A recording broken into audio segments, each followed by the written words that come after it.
بسم الله الحمد لله الصلاة والسلام على رسول الله صلى الله عليه وسلم dhammaan marti sharafta oo ay ugu horeeyaan saxaafadda iyo xubnaha kale ee marti sharafta ka soo qayb galayba kulankan waxaan idinku salaamayaa salaanta islaamka assalaamu calaykum waraxmatullaahi wabarakaatu sidoo la wada socono shirkada Telesom mar kasta waxay deeqo iyo adeegyo kala duwan u fidisaa macaamiisheeda hadiyadahaas iyo deeqaha macaamiisheeda u fidinaysan oo mid mar kasta ay ugu tala gashay inay kaga qayb qaadato horumarka iyo horu socodka dhaqaale iyo bulshada ummadeenaba waxaad la socotaan in shirkada Telesom dhalinyarada oo ah qaybta ugu muhiimsan ama factorka ugu muhiimsan ummadeenu leedahay ama khayraadka ugu muhiimsan ummadda leedahay ba ah in ay dhisto aqoontooda waxbarashadooda iyo dhaqankooda intaba hore shirkada Telesom waxay dhalinyarada ula qabatay barnaamijka ardaykaab oo barnaamij lagaga taageero dhalinyarada ama ardayda scholarshipyo heer jaamacadeed iyo heer dugsi saraba dhinaca kale shirkada Telesom waxay ka qayb qaadatay shaqo abuurka dhalinyaro oo kumanaanka dhalinyarada ee u shaqeeya Telesom dhammaantood ama 90% waa dhalinyaro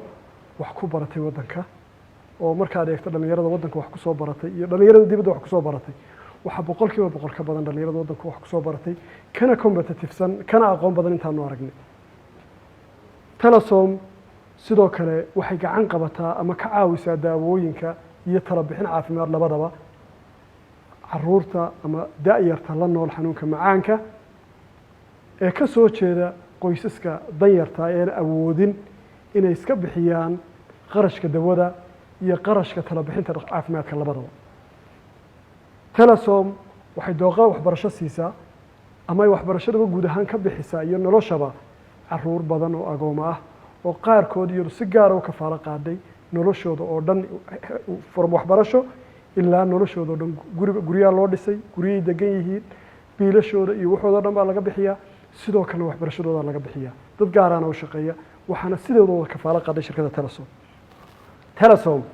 dhalinyarada waxay ka caawisaa hal abuurka ganacsi ee waliba tiknoolajiyadeed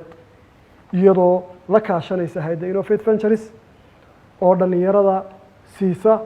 tababar lagu tababarayo siday u samaysan lahaayeen ganacsiyo dhaxalgala oo shaqagala oo ku salaysan tiknoolajiyad tababarka marka la siiyo waxa loogu daraa dhalinyarada guuleysata waliba in la siiyo maalgelin lacageed Telesom waqtigii adkaa ee COVID-19 ku dunida saameeyay ee waliba da'yarta waxbarasho saameeyay waxay wax ka qabatay ama xal u keentay in dhalinyaradaasi ayna ka kala goyn waxbarashadii ay rabeen ee ay u baahnaayeen oo iskuulkii iyo ardaygii aanay suwaayeen sida aad wada ogtihiinba adeega tafsira oo ah adeeg online education platform ah oo isku xidhay ardaydii iyo macallimiintii ama iskuulkii iyo ardaydiisii intaba haddaba Telesom iyadoo waxaa soo dhan qabatay waxa u dheeraa waqtiga COVID-19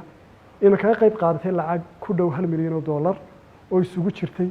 adeeg iyo qalab caafimaad oo loogu talagalay xanuunka in laga hortago iyo taageero dhaqaale oo loo sameeyay dadkii ay saameysay danyarta xanibaadaha ama xoogsatadii ay saameysay xanibaadihii uu keenay xanuunka COVID-19 waxa soo dhan iyadoo jiraan maanta halkan waxaynu joognaa inaynu dhalinyarada oo hore u sheegnay factor muhiim ah bulshadeena ka ah ama waxa ugu muhiimsan ama khayraadka ugu muhiimsan oo ummadda leedahay ee mustaqbalkeeda wax ka bedeli kara inaynu barnaamij cusub keeno barnaamijka waxa la yiraahdaa aroos wacan oo muxuu qabanayaa maxaynu dhalinyarada u sidnaa maxaynu ku taageeraynaa barnaamijka aroos wacan waa barnaamij loogu talagalay in lagu taageero dhalinyarada aan wali guursan ee u baahan ama doonaya inay guursadaan oo dhisaan guri barnaamijkani wuxuu taargetgarayn doonaa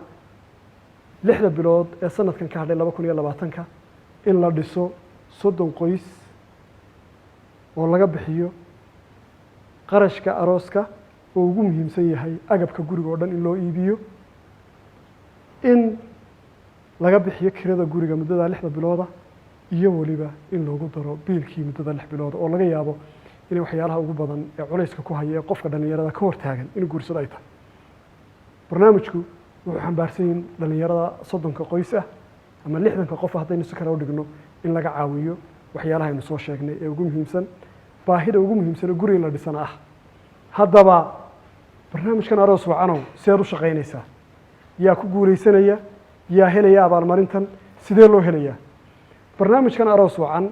waa barnaamij abaalmarineed oo haba yaraatee ka duwan barnaamijyada bakhtiyaa nasiibka ee waddankeena lagu qabto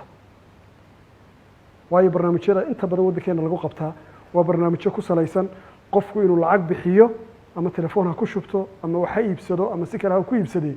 dabadeedna qofkii waxaa iibsaday ama lacagta ku shubtay uu noqdo qofka isna hadhow xaq u leh inuu ka qayb galo barnaamijka ama tartanka bakhtiyaa nasiibka barnaamijkani abaalmarinta ahi haba yaraatee wax shuruuda oo ku xidhan oo qofka laga rabaa ma jiro lacagaad bixisaa ma jiro waxaad iibsataa ma jiro lacagaad ku shubataa keliya waxaad fariin u diraysaa nambarka 111 ama 111 nambarkaasaad fariin u diraysaa fariintana waxaa ku qoran aroos qof kasta oo fariin u diray nambarkaas fariintaasina weliba waa lacag la-aan wax lacag ku charge garanaysaa ma jirto wuxuu xaq u leeyahay inuu ku guuleysan karo abaalmarintaas qof kasta oo fariinta lacag la-aanta u soo diray nambarka hal wuxuu ku guuleysan karaa abaalmarinta ah aroos wacan sidaan sheegnay waxaanu uga dhignay bilaash aanu lacag la-aan uga dhignay waxaanu eegnay ama aanu weydiinay culimmada maxaa saxa maxaa qalada anagoo eegayna maadaama waxaan la dhisaya inuu guri yahay